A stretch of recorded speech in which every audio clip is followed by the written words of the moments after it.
नमस्कार मित्रांनो, मी गौतम वावळ माझ्या यूट्यूब चॅनलवर आपणा सर्वांचं अगदी मनापासून हार्दिक स्वागत करतो. मित्रांनो, आजचं आपलं कॅप्शन आहे चाटोगिरी.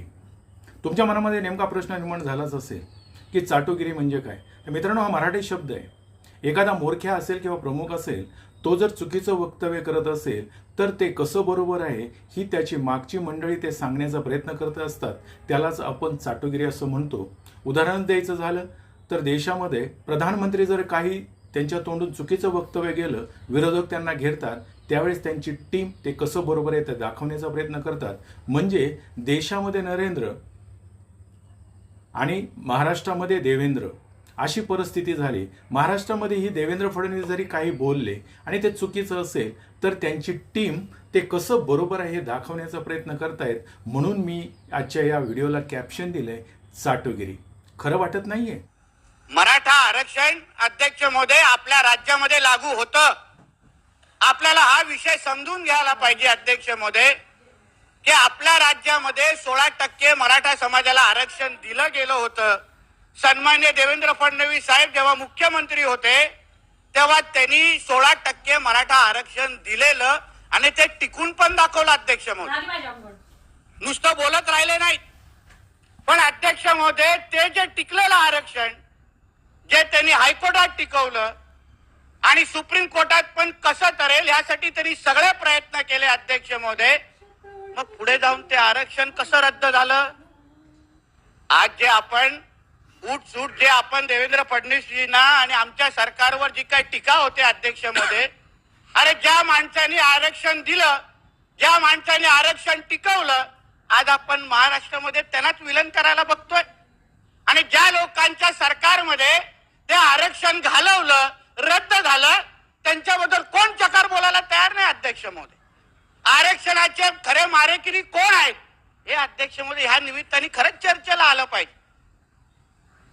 जे आरक्षण आपल्या 16% आरक्षण मराठा समाजाला होतं ते जेव्हा कोर्टामध्ये टिकत होतं, देवेंद्रजींनी सगळ्या पद्धतीने टिकून दाखवलं, विविध मुद्दे मांडले, विविध चांगल्यातले चांगले वकील उभे केले, तज्ञांशी चर्चा करून ते आरक्षण कसं टिकवायचं यावर देवेंद्र फडणवीसजींनी मुख्यमंत्री म्हणून, त्यांच्या सरकारने मुख्य सरकार म्हणून सगळ्या पद्धतीचे प्रयत्न केले, म्हणून ते आरक्षण टिकलं.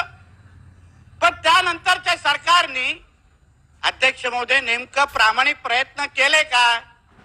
अध्यक्ष महोदय, ज्या सरकारच्या प्रमुखांच्या स्वतःच्या मुखपत्रामध्ये जे 58 मोर्चे निघाले, त्या मोठ्या 58 मोर्चाला मुका मोर्चा म्हणून हिडवलं. अशा व्यक्ती नेतृत्व करत असत्या सरकारनं मराठा समाजाला आरक्षण देणार आहे का? हा विषय विचार करायला पाहिजे ना अध्यक्ष महोदय. मग आपण आरक्षणाचे खरे मारेकरी कोण हा खरं म्हणजे प्रश्न विचारतात कामा नये. कारण का जेव्हा आरक्षण 19च्या नंतर जे सरकार आलं त्या सरकारने नेमकं खरंच प्रामाणिक प्रयत्न केले का? आता आमच्या पाहिलं, महाराष्ट्रामध्ये सध्या मराठा आरक्षणाचं वादळ उठलेलं असताना आणि महाराष्ट्राचं सध्या हिवाळी अधिवेशन नागपूर या ठिकाणी चालू आहे. या अधिवेशनामध्ये आपलं म्हणणं मांडण्यासाठी जे आमदार आहेत ते आमदार आहेत नितेश राणे साहेब. आता नितेश राणे साहेब जे काही वक्तव्य करतायत मित्रांनो, तुम्ही ऐकलेलं आहे. आणि ते वक्तव्य जर बघितलं तर मला असं वाटलं की ह्या वक्तव्यामध्ये काहीतरी चुकीचं दिसतंय आणि ते फक्त देवेंद्र फडणवीसांची बाजू कशी बरोबर आहे, कारण देवेंद्र फडणवीस यांनाच फक्त यांचाच जप करताना दिसत आहेत. आणि म्हणून मी हा शोधण्याचा प्रयत्न केला. आणि मित्रांनो, प्रथमतः मी या ठिकाणी डिक्लेअर करतो की मी ना भारतीय जनता पार्टीचा समर्थक आहे, ना काँग्रेसचा समर्थक आहे, ना शिवसेनेचा समर्थक आहे. एक तिसरा माणूस म्हणून ज्यावेळेस आपण एखादी गोष्ट पाहत असतो त्यावेळेस आपण त्यावर खरं खोटं पाहण्याचा प्रयत्न करतो. आणि ते जर खरं असेल तर मान्य करू, पण ते जर चुकीच्या पद्धतीने रिप्रेझेंट केलं जात असेल तर मात्र बोलणं आपलं कर्तव्य आहे. आणि म्हणून या ठिकाणी मी बोलण्याचा प्रयत्न करतोय. मित्रांनो, झालंय असं की 2016ला महाराष्ट्रामध्ये मराठा समाजाच्या आरक्षणाचं पेव फुटलं. मराठा समाजाला आरक्षण मिळालं पाहिजे म्हणून रस्ते मराठा समाजाची गर्दी दिसू लागली, मराठा समाजाचे मोर्चे रस्त्यावर दिसू लागले. आणि ते मोर्चे अतिशय शांततेने, संयमानं आणि नियोजन पद्धतीने जवळजवळ 57 ते 58 मोर्चे या महाराष्ट्रामध्ये निघाले. आणि हे मोर्चांमुळे महाराष्ट्राचं सामाजिक राजकीय वातावरण अगदी ढवळून निघालं. त्यानंतर महाराष्ट्रामध्ये जे काही सरकार आलं ते भारतीय जनता पार्टीचं आणि शिवसेनेचं सरकार. हे सरकार आल्यानंतर देवेंद्र फडणवीसांनी मराठा समाजाला आरक्षण मिळालं पाहिजे म्हणून मागासवर्गीय आयोगाचं सर्वेक्षण चालू केलं. त्याच्यासाठी त्यांनी एक अध्यक्ष म्हणून, आयोगाचे अध्यक्ष म्हणून SB म्हसे यांची नियुक्ती केली. परंतु ते 2018ला त्यांचं निधन झालं.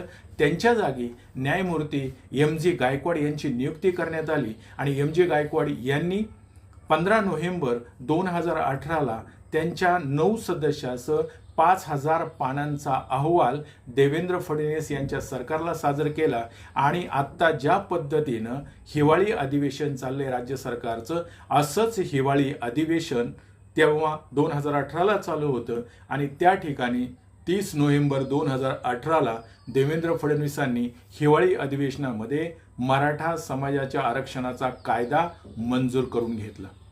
आता मित्रांनो, इथपर्यंत झाली ही गोष्ट.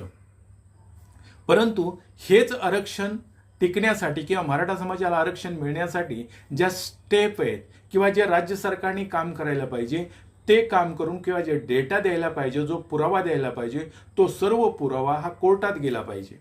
म्हणजे दुसरी स्टेज जी आहे ती हायकोर्टाची स्टेज आहे, म्हणजे आपलं मुंबईचं हायकोर्ट.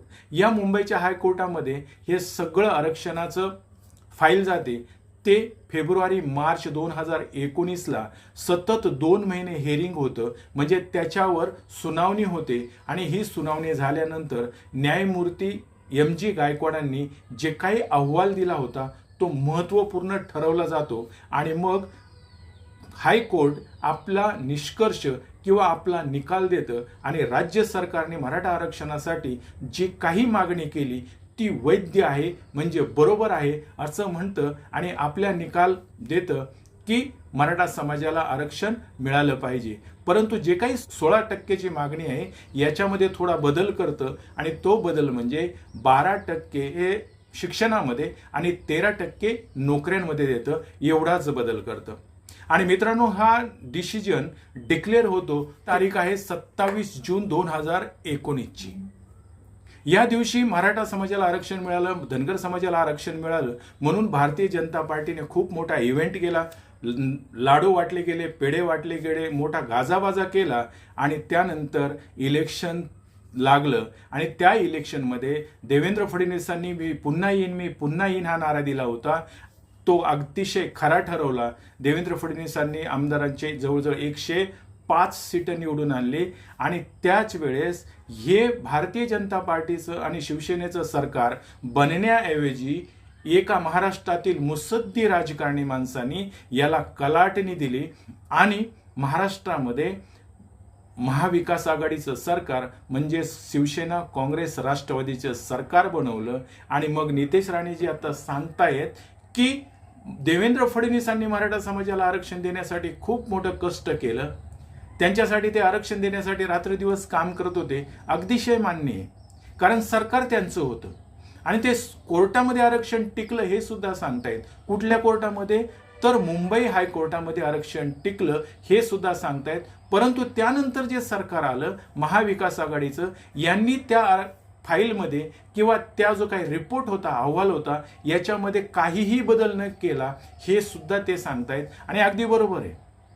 मग जर नितेश राणेंना मी प्रश्न विचारतोय, जर काहीही बदल त्या सरकारने केला नाही आणि तुमची जी फाईल होती जशीच्या तशी सुप्रीम कोर्टामध्ये गेली, म्हणजे आरक्षण मिळवण्यासाठी जसं हायकोर्टाने मान्यता दिली तीच मान्यता सुप्रीम कोर्टाने सुद्धा दिली पाहिजे, त्याशिवाय आरक्षण मिळत नाही. आणि महाराष्ट्रातल्या हायकोर्टाने मान्यता दिली त्यामुळे सगळीकडे गाजावाजा झाला की आपल्याला आरक्षण मिळाले, पण तसं नाही. ते सुप्रीम कोर्टाची सुद्धा मान्यता मिळायला पाहिजे. आणि मित्रांनो, ज्यावेळेस सुप्रीम कोर्टाची मान्यतेची वेळ आली त्यावेळेस सुप्रीम कोर्टाने काय निकष मांडले हे जर बघितले तर देवेंद्र फडणवीसांनी दिलेले पॉइंट किंवा न्यायमूर्ती गायकवाडांनी दिलेले पॉइंट हे बरोबर की चूक हे नितेश राणे सांगत नाहीयेत. फक्त देवेंद्र फडणवीसांची री घेऊन पुढे बोलतायत आणि देवेंद्र फडणवीस कसे बरोबर होते, म्हणजे हायकोर्टापर्यंत आरक्षण टिकवलं असं सांगतायत. पण ते सुप्रीम कोर्टात टिकत नाहीये. ते का टिकत नाही? किंवा का टिकलं नाहीये हे ते सांगत नाहीयेत. त्याचा दोष फक्त राजकीय अकसापोटी ते महाविकास आघाडीवर घालण्याचा प्रयत्न करतायत. आणि तो कसा, तर सुप्रीम कोर्टाने काय म्हटलंय, सुप्रीम कोर्ट असं म्हणतंय की 1955 ते 2008 पर्यंत मंडल आयोग असेल किंवा बापट आयोग असेल यांनी कोणीही मराठा समाज हा मागास आहे असं म्हटलेलं नाहीये. दुसऱ्या भाषेत जर सांगायचं झालं तर राज्य मागासवर्गीय आयोग मराठा समाजाला मागास म्हणण्यास तयार नाही असं त्यांचं मत आहे. म्हणजे त्याच्या अगोदरचे जे काही मागासवर्गीय आयोग आहेत यांनी मराठा समाजाला मागास म्हटलेलंच नाहीये. आणि मग गायकवाड आयोग जो आहे किंवा देवेंद्र फडणवीसांनी जी काही फाईल बनवली होती किंवा जो अहवाल बनवला होता याच्यामध्ये गायकवाड आयोग मराठा समाजाला मागास कसा म्हणतो आणि मग मागास आहेत तर तो कशाच्या आधारे म्हणतोय हे ते सांगत नाहीयेत. किंवा त्याच्यामध्ये गायकवाड जो आयोग आहे हे मागचे आयोग चुकीचे आहेत किंवा ते डावलण्याचा का प्रयत्न करतोय आणि त्या डावलण्याची कारणं सुद्धा देत नाहीयेत असं निष्कर्ष, पहिला निष्कर्ष जो काढला तो सुप्रीम कोर्टाने काढलाय. दुसरा निष्कर्ष काय काढला, दुसरा निष्कर्ष इंदिरा साहनी जे प्रकरण आहे आणीबाणीच्या काळामध्ये जे आरक्षण दिलं गेले म्हणजे व्हीपी सिंगांनी जे आरक्षण दिले ते असंवैधानिक आहे, परंतु आणीबाणीच्या काळामध्ये दिले गेले आणि 50% वर मर्यादा नाही गेली पाहिजे. आणि इथे तर गायकवाड आयोग जे काही आरक्षण दिले आता 16% ते तर 50% वर जाते. ते 50% वर जाण्यासाठी तुम्ही काय निकष मांडलेत हे सुद्धा सुप्रीम कोर्ट विचारते. तिसरा जो निकष मांडलाय की सरकारी जे सेवा आहेत याच्यामध्ये अ ब क ड जी काही श्रेणी आहे याच्यामध्ये मराठा समाजाचं प्रतिनिधित्व बघितलं तर खूप मोठ्या प्रमाणामध्ये आहे. आणि एवढ्या प्रमाणामध्ये प्रतिनिधित्व असणं या समाजासाठी अभिमानाची गोष्ट आहे असं सुप्रीम कोर्ट म्हणते. आणि ती अभिमानाची गोष्ट असताना मराठा समाज मागास आहे असं गायकवाड आयोग कसं काय म्हणतो हा प्रश्न सुद्धा सुप्रीम कोर्ट विचारते. आणि मग मराठा समाजाला जे आरक्षण दिलं हायकोर्टाने, मुंबईच्या हायकोर्टाने जे ठरवलं, वैध ठरवलं, ते आरक्षण गायकवाड समितीच्या अहवालाच्या आधारे ठरवलं की संविधानाच्या तरतुदीनुसार ठरवलं हा सुद्धा प्रश्न त्यांनी उपस्थित केलेला आहे. चौथं जर बघितलं तर सरकारी जे काही नोकऱ्या आहेत जनरल कॅटेगरीमध्ये जे काय 48% जागा आहेत याच्यामध्ये मराठा समाजाचं जर प्रतिनिधित्व बघितलं तर जवळजवळ 33.28% नोकऱ्या मराठा समाजाकडे आहेत. आणि इकडे मात्र गायकवाड आयोग काय सांगतो की 11.86% नोकऱ्या आहेत. म्हणजे जे प्रतिनिधित्व आहे शासकीय आणि निमशासकीय नोकऱ्यांमध्ये हे कमी आहे असं गायकवाड आयोग सांगतोय. आणि ते सुद्धा सुप्रीम कोर्टाने रद्द ठरवले. आणि सुप्रीम कोर्ट असं सांगते की जे काही खुला प्रवर्ग आहे याच्यामध्ये जे काही IASच्या जागा आहेत ते 15.52% जागा आहेत त्या मराठा समाजाच्याकडे आहेत. आणि IFच्या जागा ज्या आहेत तर 17.95% जागा आहेत. म्हणजे मराठा समाजाची जी काही लोकसंख्या आहे याच्यापेक्षा जास्त जागा यांच्याकडे आहेत असं आयोगाचं म्हणणं आहे. म्हणजे सुप्रीम कोर्टाचं असं म्हणणं आहे. आणि हे जर सगळे 5-6 क्रायटेरिया बघितले तर सुप्रीम कोर्ट असं सांगतं की कोणत्याही पद्धतीमध्ये मराठा समाजाला आरक्षण दिलं पाहिजे किंवा मिळालं पाहिजे असे निकष या ठिकाणी लागू होत नाहीयेत.